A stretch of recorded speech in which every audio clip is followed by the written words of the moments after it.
Hello and welcome everyone to our 2021 State of the Title Industry Roundtable.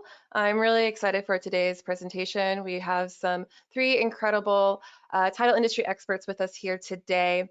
But before I get into introductions and before I get to the content of today's webinar, I want to do some quick housekeeping with you all.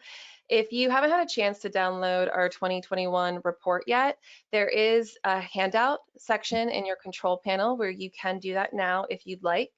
I also will be sending out a follow-up email with the link to the report, as well as the recording of today's session for you to view later if you like.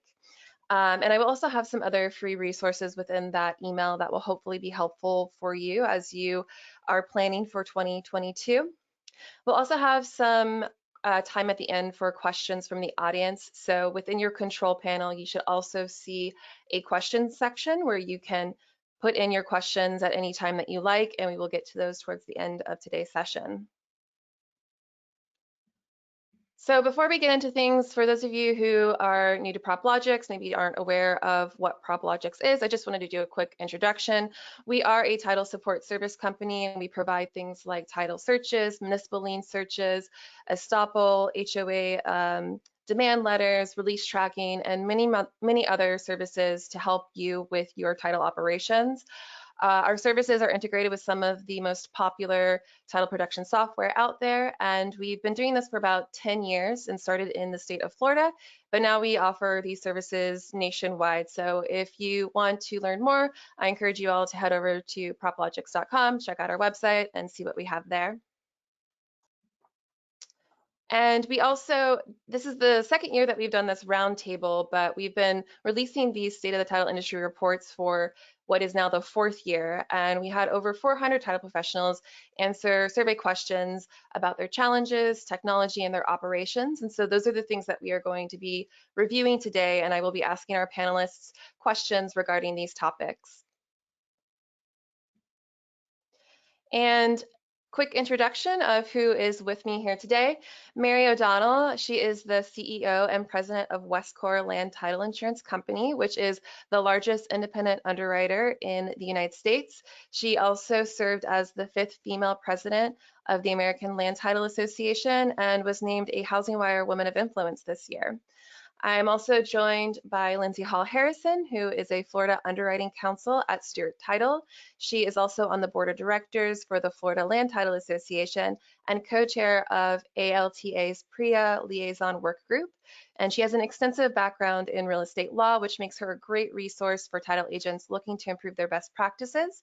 I have also had her on our podcast. She's featured on 2 of our episodes. So if you're into podcasts, I encourage you all to check out our Title Talks podcast, which is available wherever you get your podcasts. And you can also follow her professional adventures under the LinkedIn hashtag Tales from the Underwriting Desk.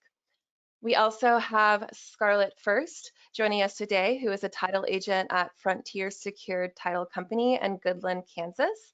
And she works on a very small team of only 2 professionals, but they get a lot of work done and they are incredibly focused on providing the best customer service experience for all types of real estate transactions.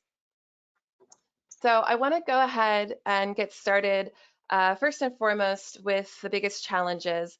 And this year, overall, people said that unexpected delays were their #1 challenge, followed by juggling too many different responsibilities, not enough time to complete tasks, hiring and training new staff, and then followed by educating real estate agents were their top 5.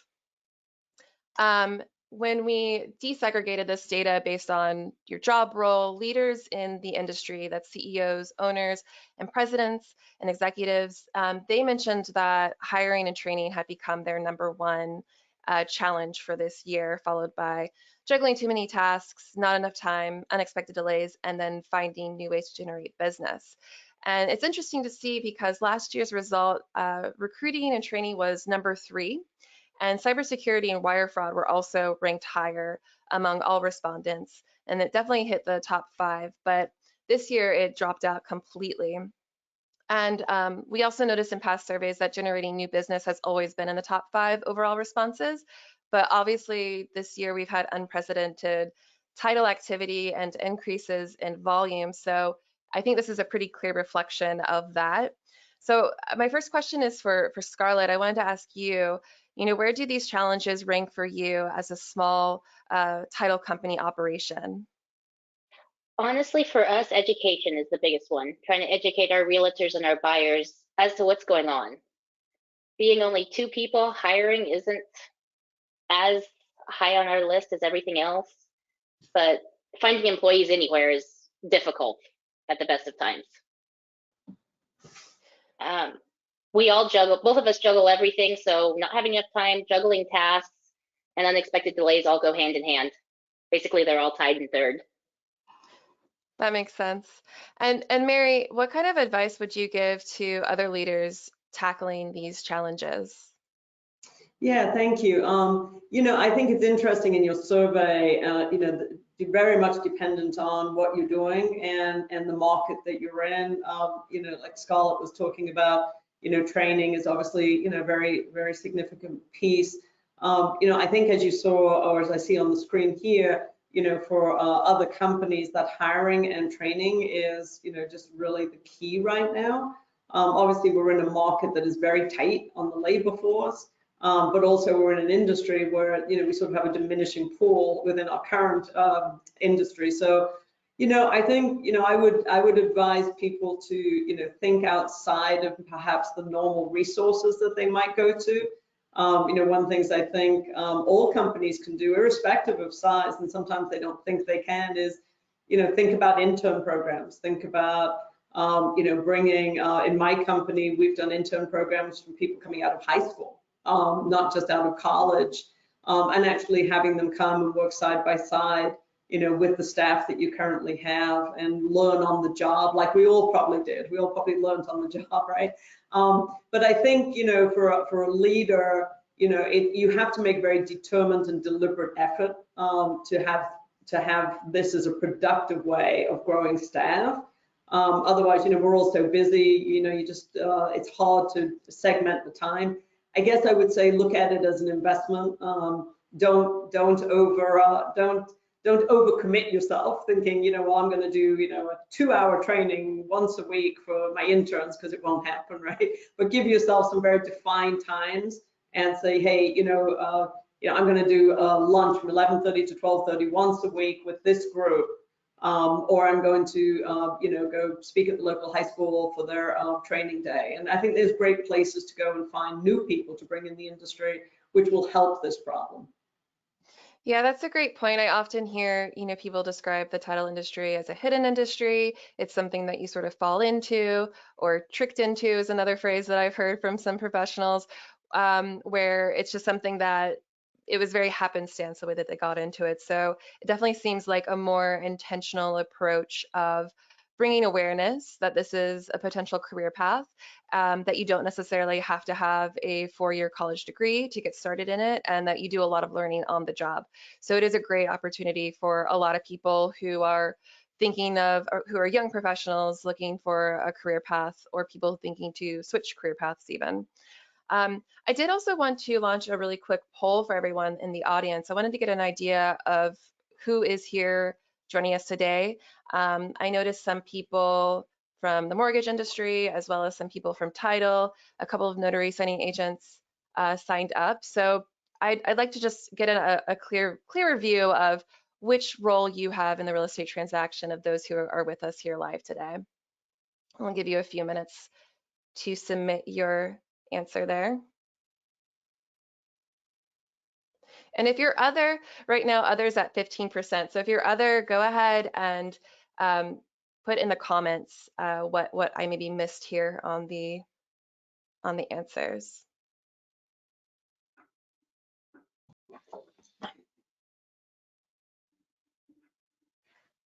All right, I'll give you a couple more seconds to put in your answer, and then I'm going to go ahead and close this poll.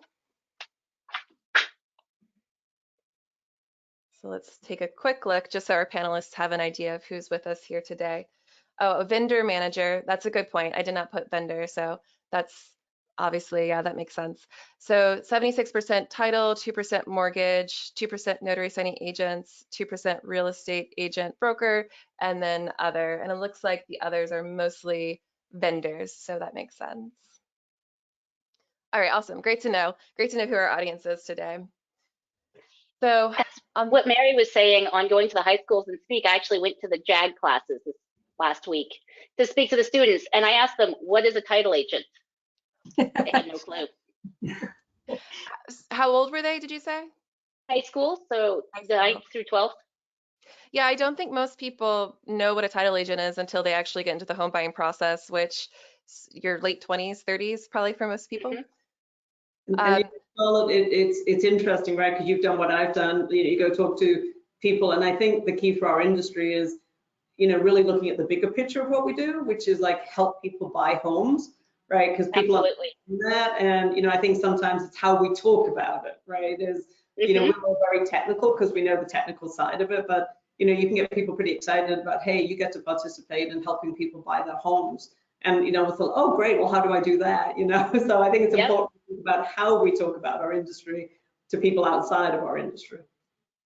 Yeah, that's a great point too. I know for other professionals that I've talked to within the industry, being able to describe, those major tasks between protecting the transaction with the work that you do on the title side of things, and then also protecting on the escrow side of things as well. It's really difficult to explain if no one's been through the transaction process yet, but definitely educating people a little bit better on what it is that the industry does as a whole, and then really breaking that down in terms of day-to-day tasks that contribute to that. And so on that note, demographic highlights, I have that here regarding who responded to our website or to our survey. 77% of respondents were female workers in the industry. And the percentage of those working in the industry who are close to retirement age, we've seen this particular segment, 65 and older, grow from last year's respondents from 7.6% to 9.3%. And then we also saw a slight increase in the youngest respondents, ages 18 to 24. That went up from 1.5% to 2.2%. And for 83% of people who responded, they said that they work at an independent title company or law firm. And so I wanted to ask all of you, and maybe we'll start with Mary, what are your thoughts on this composition of the industry? And what do you think we can do? We kind of touched on it a little bit already, but are there any other sort of tactics that you would provide for people to provide more opportunities for young professionals to enter the industry? Yeah, thank you. I mean, I think the results are not surprising, right? From what we see here, I think we know that, we're seeing part of the industry, aging towards retirement. Somewhat encouraging to see the 1.5 go to 2.2, so that's somewhat encouraging, right? And certainly seeing the predominance of female workers, is certainly something again that we wouldn't find surprising.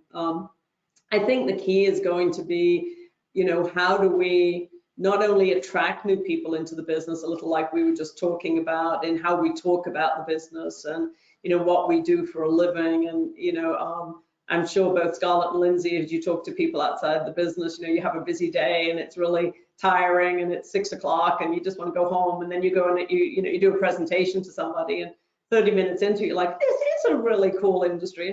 We get all excited about it right by the time we talk about it. And so I think the more we can give people a breath of not only what we do, but also I think it's a unique industry in the ability to grow your career and really grow into some very significant roles and very well paid roles, right, around the industry. And, whether that's from high school or from college or as a second career, so I think it's important. I know for my company, as we've tried to bring new people in, either through intern programs, I will tell you one of the things that's happened to us is as we've brought people in, they then bring other people in, right? It's amazing. All of a sudden, you hire one person in their 20s, and all of a sudden, their Facebook friends are calling you to think, oh yeah, we'd be interested in doing that, right?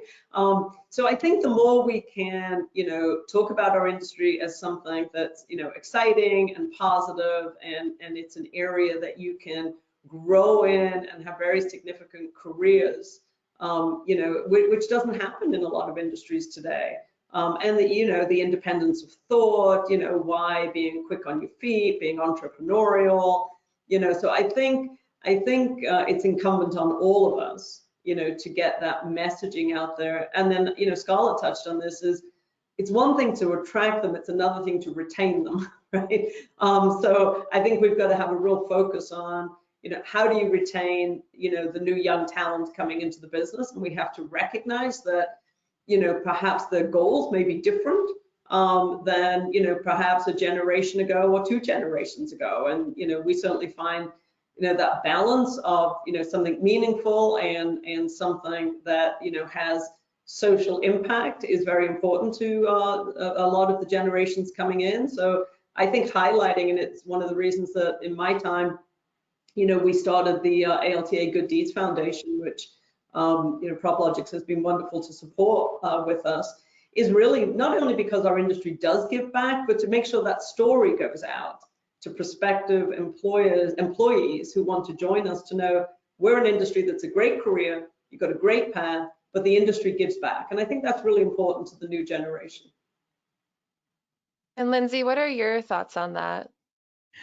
Well, I think the one thing that is really interesting about that increase in the younger age demographic there is that the pandemic probably had a big effect on that. I know that a few title agents that I work with closely hired new people in the last 18 months who used to be in retail or were in food service, restaurant servers. And so they're customer-oriented people, but the pandemic obviously changed the course of their careers and maybe gave them pause to go, well, I can't work in a restaurant right now, but I still need to have a job. One young woman that I can think of, she's turning out to be an amazing agent. And she was a server in a restaurant for several years coming out of undergrad. And that she thought was probably going to propel her into management within the restaurant industry.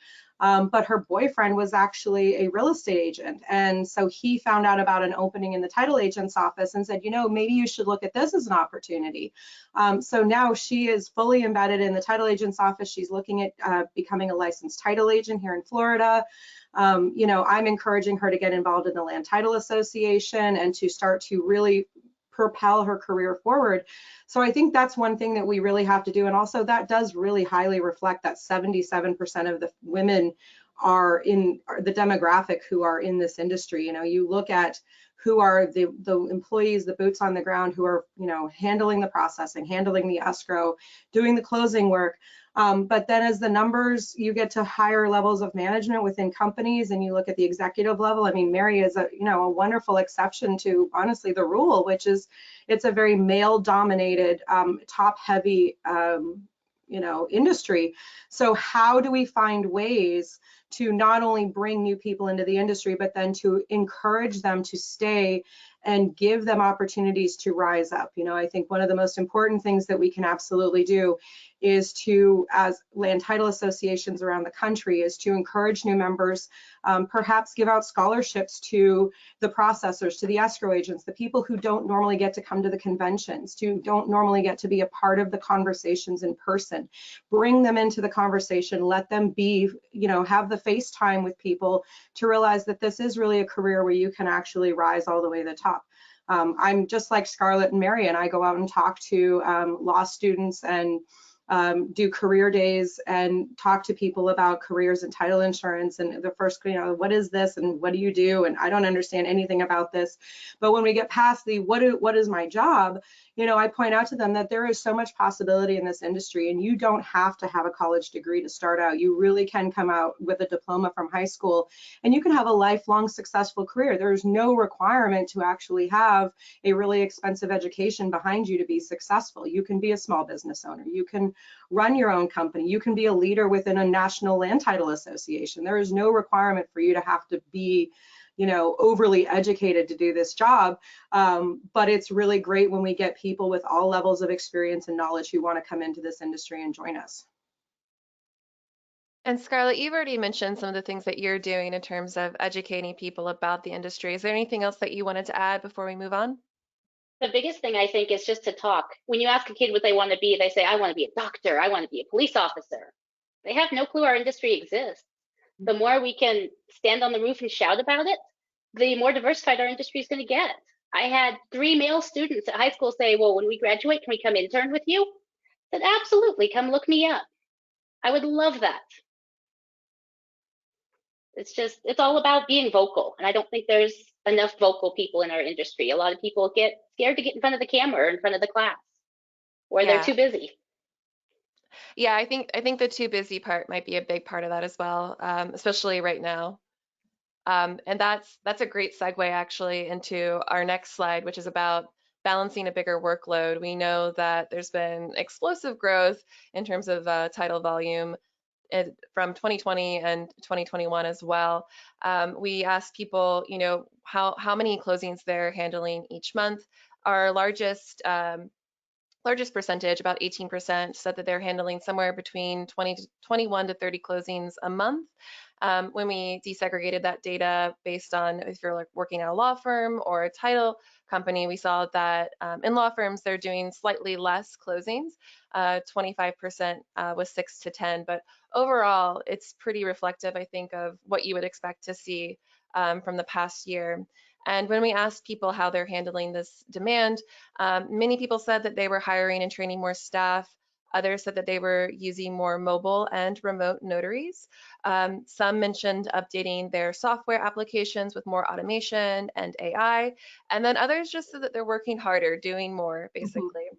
So I did want to ask everyone here today, we've heard a lot about in other industries, burnout being a big issue. And I wanted to get some feedback from those of you with us here today if you've felt burnout at all at doing the title work that you do. So go ahead and let me know real quick. Yes, no, not sure, or if you haven't even had time to think about it, really.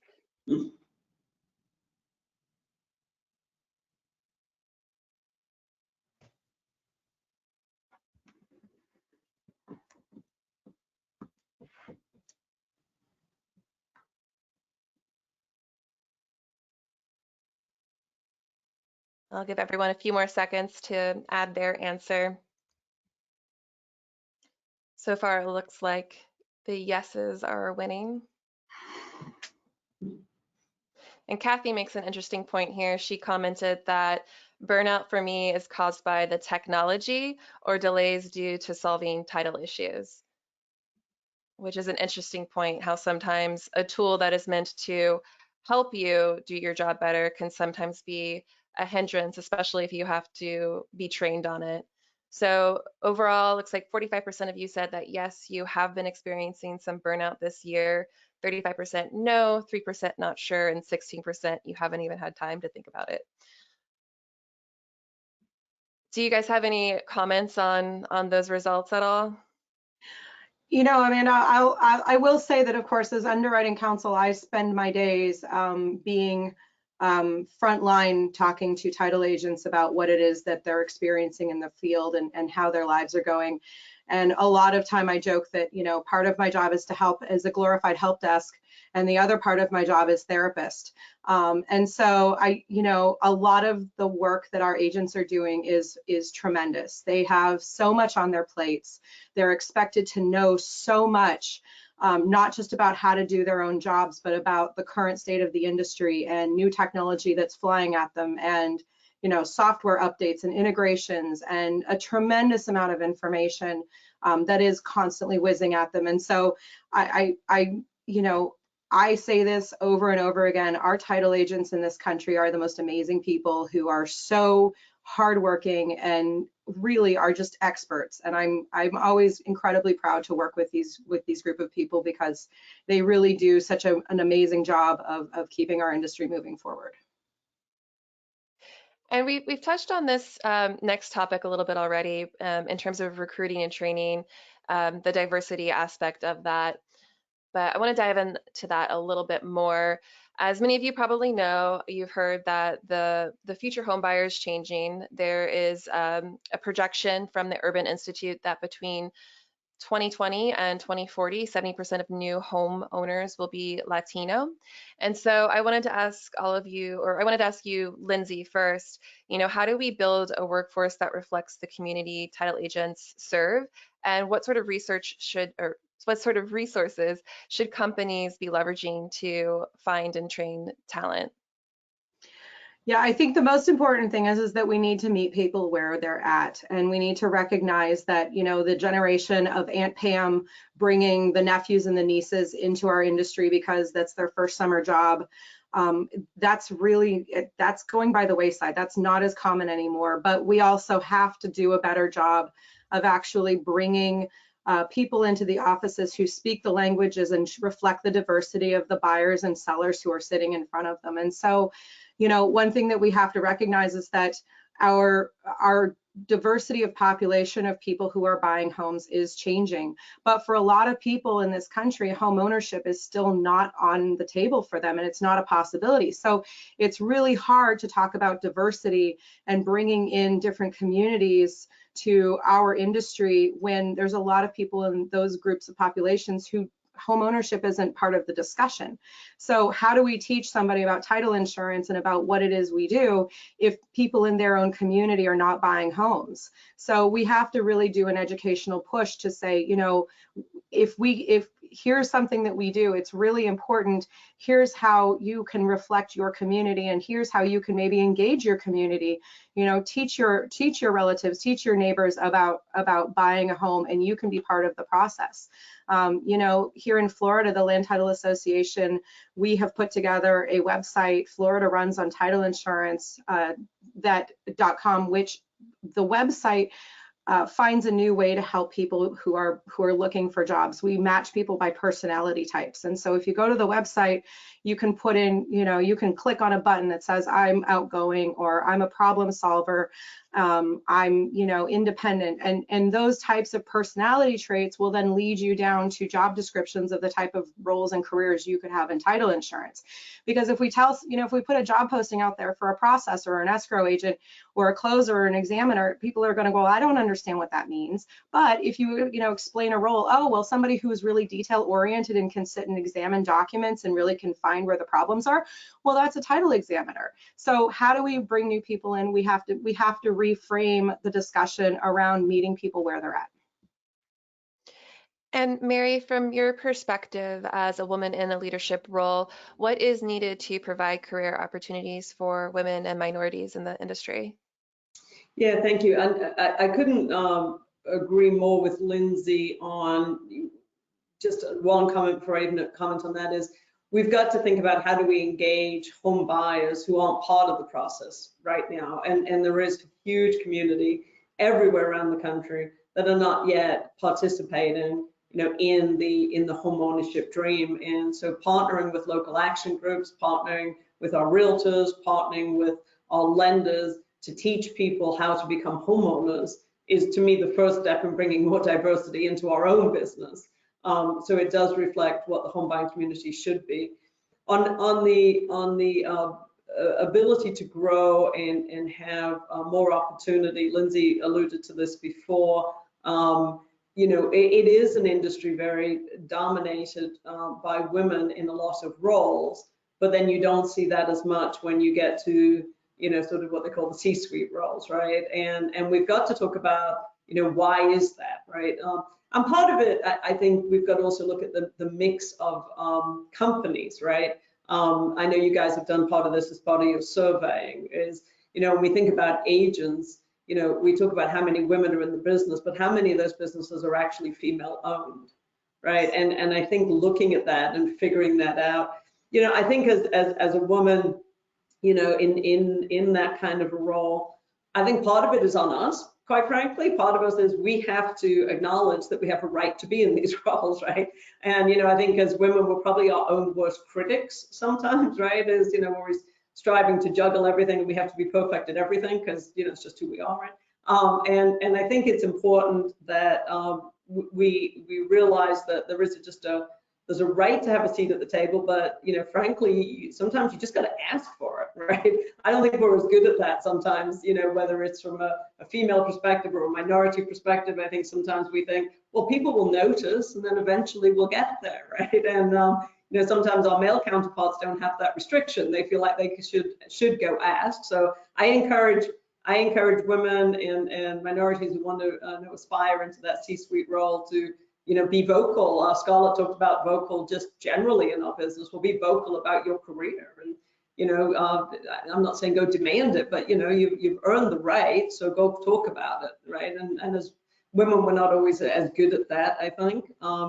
You know, I think also we need to make sure that we have a good mentor program, and that, you know, we're reaching across the industry to show people that what is possible, but also mentoring them, you know, to get there, and you know, being available and having a community. You know, we're a great title community, so we need to utilize that more as far as, you know, mentoring people, you know, bringing diversity. I know in our company, one of the things we try and do is, and I know it's difficult, especially in a smaller agency, but you know, just moving people around and letting them try out new jobs and new ideas, and you know, having them sit in on meetings. That somebody did it for me early in my career. I used to sit in on meetings and I think, I have no idea why I'm sitting here. I don't even really know what they're talking about. And you know, I'd feel like, you know, I'm probably shouldn't be in this meeting. But now I look back and I learned a ton from it. So I think it is on the job, but I think we have to be, again, deliberate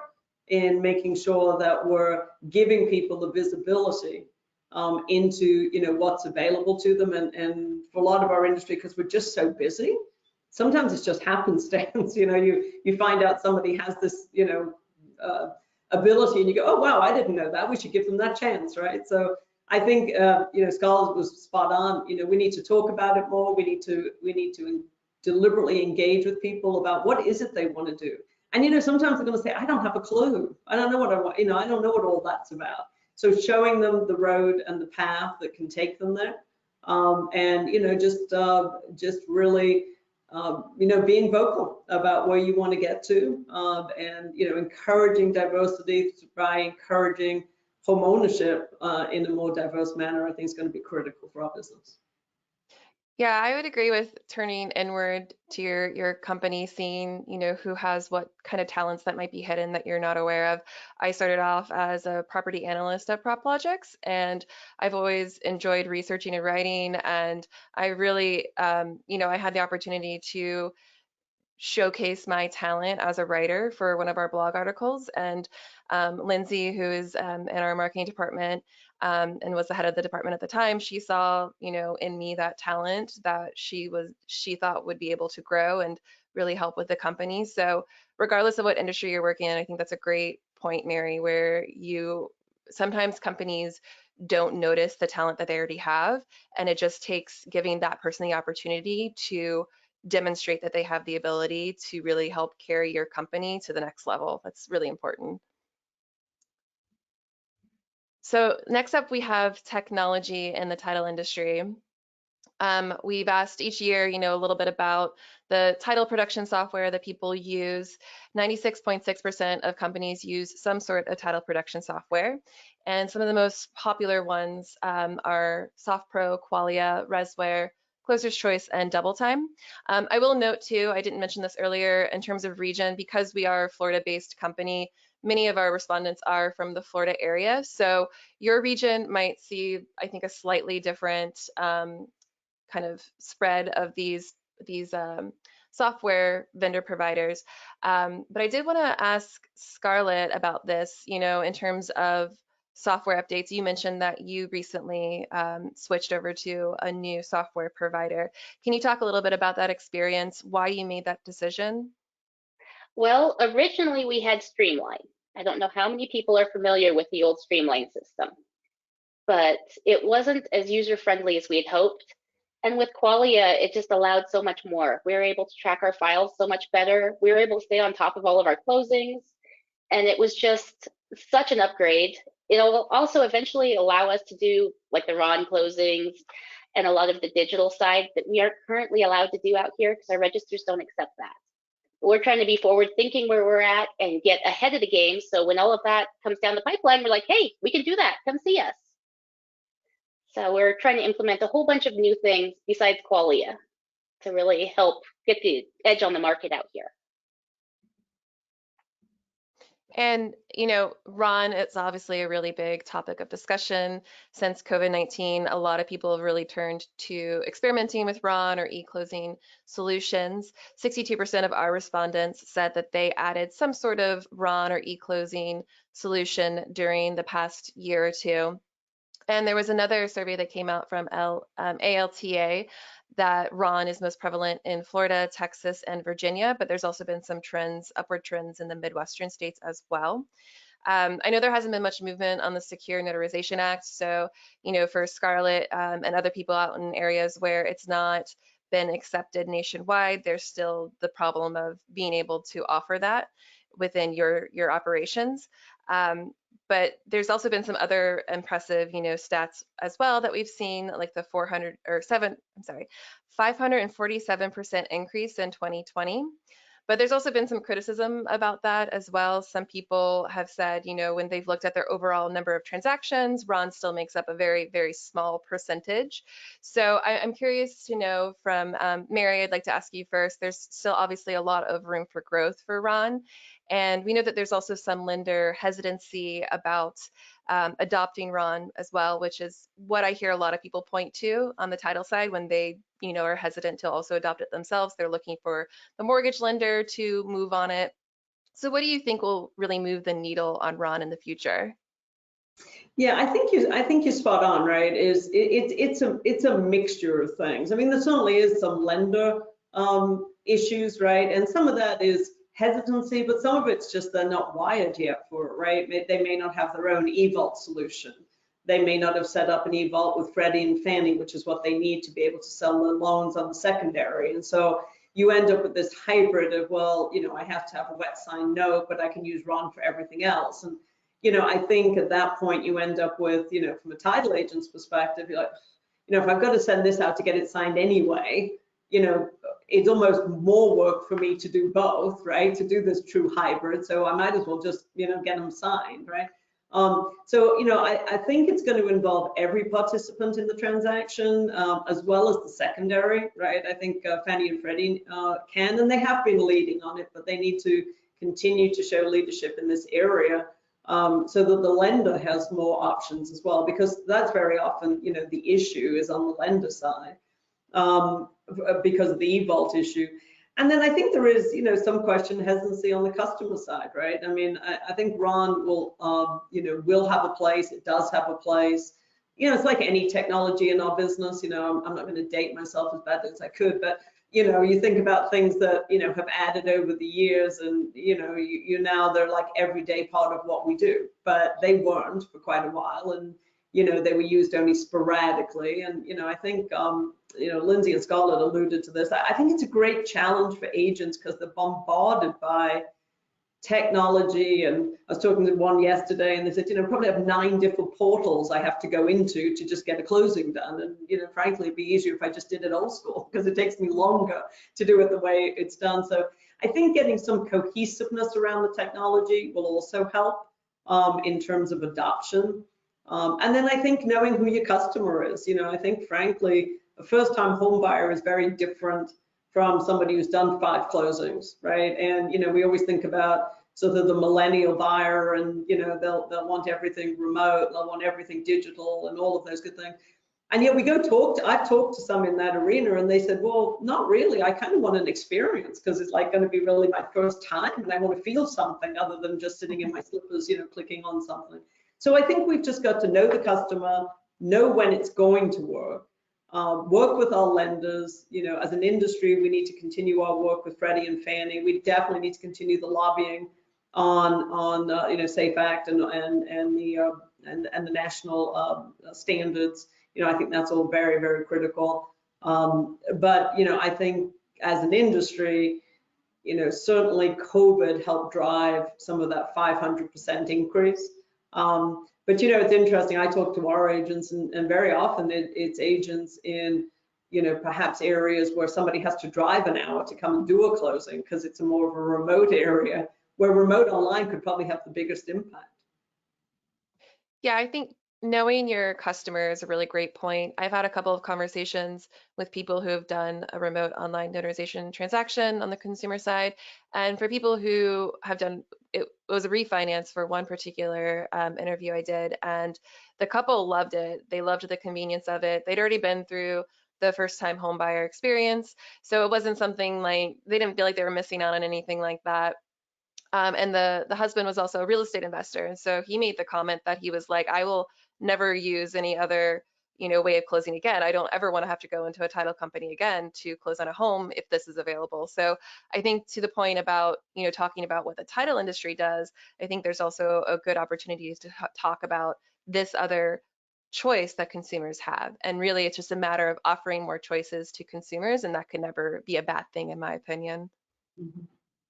Lindsay, I wanted to ask you if you could give some clarity on why there are still some legal concerns around Ron, attorney states, recording district acceptance, legal enforceability. These are all things that I've heard people mention in terms of like the legality of it. So can you kind of go into that a little bit?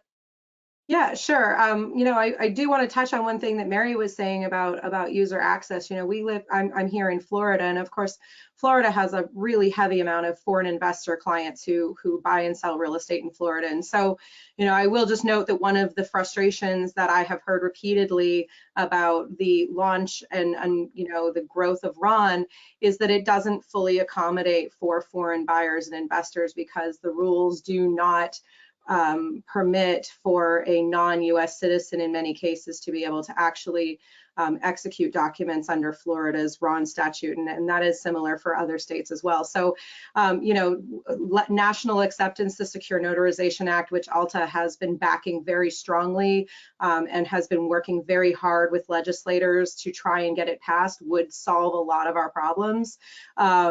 Not totally, but it would get us to a national level of acceptance with minimum standards, which is something that's extremely important. It would definitely help Scarlett's business to give her an opportunity to be able to reach out to those customers, especially if she is dealing with rural farm owners who are trying to sell and buy property. To be able to do that where they don't have to travel several miles or, through the snow in the wintertime to be able to buy and sell their property, that would be a real convenience for them.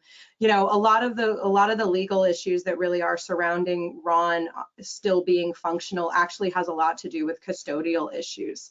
How the individual Ron providers hold those documents in their own individual vaults, how those documents get held by the lenders. There are different timing requirements statutorily between what a lender must do and how long they have to hold documents versus how long the state statutes for each of the notary providers have to hold documents. So that does create a conflict of laws right there over custodial options to hold the documents. It also causes a problem for title agents because are they expected to hold on to these copies themselves?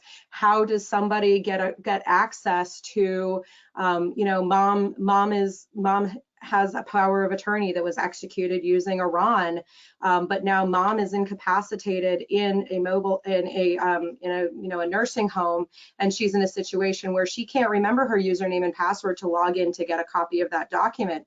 So how does her daughter, who now needs to use that POA in order to be able to sell mom's house, how does she get a copy of that document?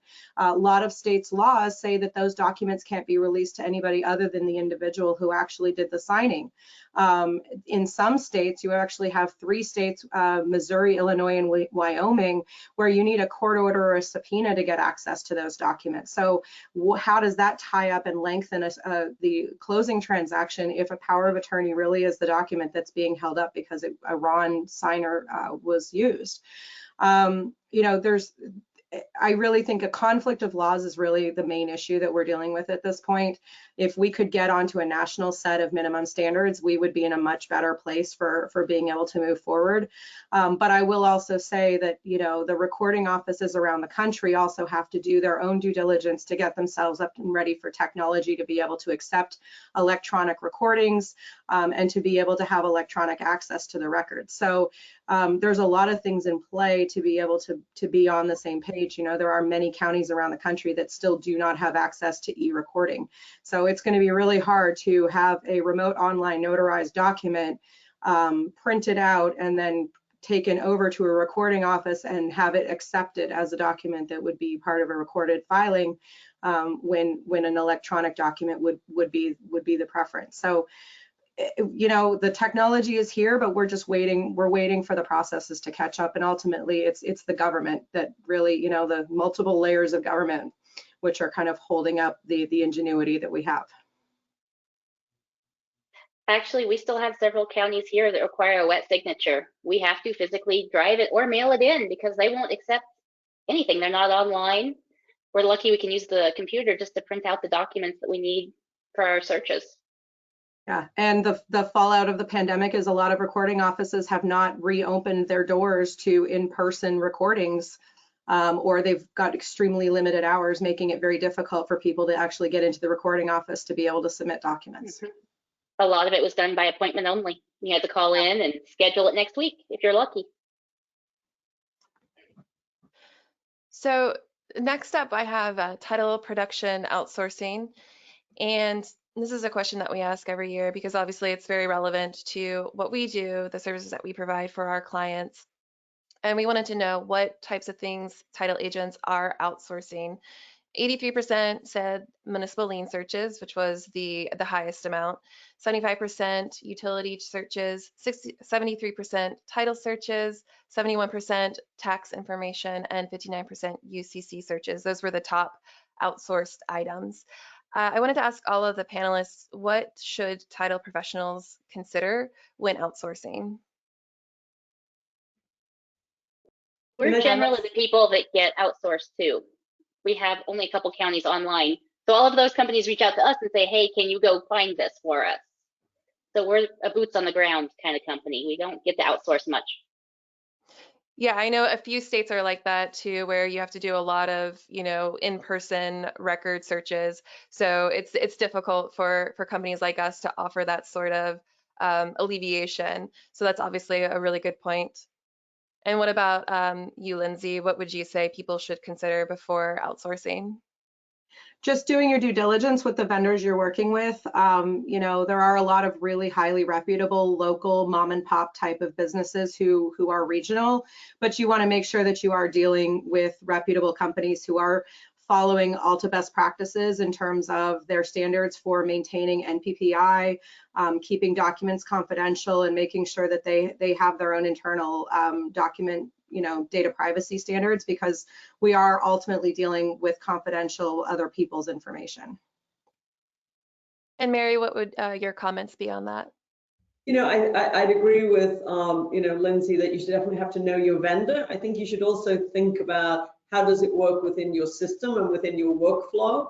And, you know, so, you know, if you're working with a company, for instance, like PropLogic, you know, you've got a consistency of workflow across counties if you're doing multiple county work, for instance, right? So, you know, I think knowing your vendor, you know, realizing that, you know, actually taking some of these costs and making them variable as opposed to, you know, an internal fixed cost is probably good for your business. If you can have a strength of reliance on a really strong vendor, and, you know, if you can manage that vendor across multiple counties, you know, that's certainly going to help you in terms of workflow margin and how you run your business. And next, I want to talk a little bit about post-closing. I had a conversation with you, Lindsay, about this issue earlier, and we like to ask people a little bit about, you know, what kind of issues they run into as they're doing pre-closing tasks that should have been, you know, should have been addressed post-closing in the previous transaction. And so one of the questions we ask people is, you know, when was the last time you ran into an issue with a mortgage satisfaction or lien release recording in the last 3 months? And 43% said that they had some sort of issue within the last 3 months. But also only 50% said that they always check the public record for lien releases, mortgage satisfactions, and deeds of reconveyance. And when we asked when they do this, most said that they do it when they are issuing their title policies or typing their title policy. one statistic that really stood out to me is that 9% said that they have no standard process as far as tracking these trailing documents. So I wanted to start first with you, Scarlett, regarding, trailing documents. If they aren't officially recorded in at the time of issuing your policies, how do you handle follow-up with your recording jurisdictions? We actually ran into the situation where we were trying to get a mortgage released. It took almost a year, and we actually had to file suit against the company just to get them to send the piece of paper to release it. We were in constant contact, trying, not really harassing, but going, come on, guys, we gotta keep going here. We gotta keep this moving. We're waiting on you. Trying to keep our underwriters and everybody in the loop as to what's going on, but essentially, until you can get that released, it's a problem. I mean, we just keep on it. And out here, you just have to go and drive and check the records and see where you're at. And hopefully they'll get it to you eventually. Yeah, it sounds like you have a lot of constraints because of how your recording jurisdictions are set up to not be able to accept any sort of e-recording or very little access online. So that seems like a huge pain point for you. Mary, what sort of expectations do underwriters have regarding trailing documents when working with their title agents? Yeah, I think, it probably varies a little by underwriter, and so you probably definitely want to, talk to your individual underwriters about how they, think about this area. I think sometimes it may differentiate whether the transaction you're doing is a refinance or it's a purchase, because that may be slightly different. And, there are some technologies that, we might utilize, depending on the underwriter. In a refinance transaction that maybe the trailing doc isn't as important.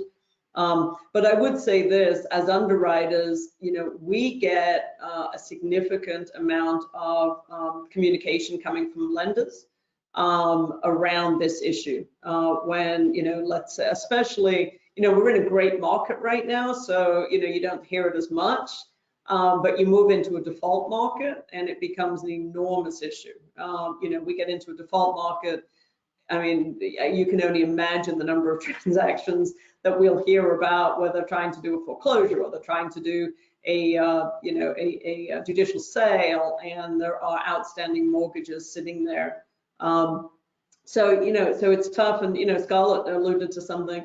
As a title agent, if you can put a process in place where you can routinely update to try and find these things, it may seem like a total pain at this point, but believe me, it's a way bigger pain when it's 2 years from now and you have to go and track these down, and the lender's been bought by another lender, and you've got to go through 900 different things to try and get it, and everybody's screaming at you because you're now their problem, type of thing, right? So I would say, as an underwriter, we would say to our agents, it may seem like a difficult process, but if you can put a process in place, and obviously it's easier in electronic counties than it is in non-electronic counties.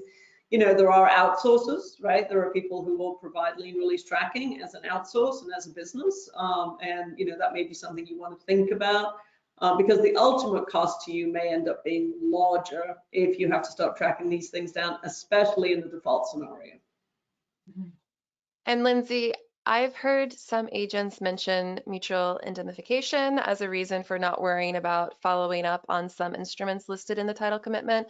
Can you explain why that's a dangerous mentality? Yeah, sure. So mutual indemnification really is a tacit agreement between the underwriters that, since there was a prior insured policy covering certain things, that we can go forward from that prior policy and we can kind of ignore some of those issues. They all do fall under certain requirements, and they have to be really specific. And I think one of the biggest dangers is that there's an assumption that if there was a prior policy, almost anything can be excused. And so I have seen this come up before, where agents will go, oh, well, there's a prior policy, we don't have to worry about that. But it turns out that, the legal description is completely wrong, or there's a missing grantor on the deed who didn't sign. An indemnification agreement is not going to, an indemnification agreement isn't going to cover that. An indemnification letter from the prior underwriter isn't even going to cover that. Those are title issues that actually have to be cleared. So, when we're looking at that, you also have to think about the other side of it, which, is that you really do ultimately want to have a clean record going forward. And so to do that, you need to make sure that the documents that should be in the record are there. And it's not just for, you know, the good of the community and the good of the record, but some of these problems don't arise until 20, 30, 40, 50, 60 years down the road, when all of a sudden there's a big problem on title and there's nothing in the record to support whatever it is that we're trying to find. And, you know, the grantors are deceased at that point. The probate records maybe that were held in the courthouse have been, you know, long shredded and don't exist anymore. And so we're trying to track down ghosts because we don't have anything to work from. So it really is important that, you know, as many things on the title agent's checklist as there are that need to get done, that the post-closing issues don't get forgotten about just because you're too busy. I understand, you know, that you once the deal is done and done and dusted, you need to move on to the next deal, and that's unfortunately, you know, that's just the nature of our business. But we can't forget about the stuff that still has to be cleaned up, because it may come back as an indemnification request from a future title agent who's looking backwards and trying to fix problems. But also just because these things do actually affect our buyers and our insured parties going forward. It looks like we lost Mary, but hopefully she'll be able to reconnect again. I wanted to finish with predictions for 2022. What are some of the things that you are anticipating for the next year? Let's start with you, Scarlett. I think, gosh, I hope we get back to being able to see people and go out. That's my biggest prediction, hope, biggest thing we can hope for right now. I think that out here, there's not a whole lot of change. So it's hard to predict where the market goes when it's kind of the same market. We don't have the big commercial deals versus what like Lindsay would have. So, but hopefully. And Lindsay, what are your thoughts for 2022 looking forward? Well, I know that, you know, here in Florida, we have an extremely lucky market of buyers and sellers who are really having on the commercial end, on the residential end, who are having, you know, a boom year. Prices on real estate down here are ridiculous. And so it's a great problem to have, but you know, you talk to everyone who goes, well, my house price has doubled in 3 years, but I can't move because I can't sell my house because I can't afford to buy anything new. So, you know, we are seeing that reflected in the number of home listings going up, and that it is starting to slow down because people are in that crunch, which is, gosh, it would be really great to sell my house for a lot of money, but where am I going to go? You know, it's so I'm hopeful that the market is going to continue to be strong, and that we as the title industry are going to continue to be busy. I don't see anything that indicates otherwise, but I hope that technology also helps us to catch up in certain respects. You know, it would be great if Scarlett was able to e-record. I think that's a really important thing. So there's a lot of advocacy that everybody who is listening can do at their local level with their local land title associations, to advocate at their state level to make sure that the funding is put into place to give these counties the electronic recording and the land management software to be able to actually handle electronic documents. So it sounds like a crazy thing to, you know, to put in a spiel about lobbying and your legislators, but if you want to see change at the local level on certain things, that's where it needs to come from. So activate your local land title association to get involved, and to make sure that you are getting the change you need. Other than that, I just hope for a year where we get back outside and we're hugging our friends, and you know, we are able to go on vacations again, and you know, all of the great things that hopefully are coming for us.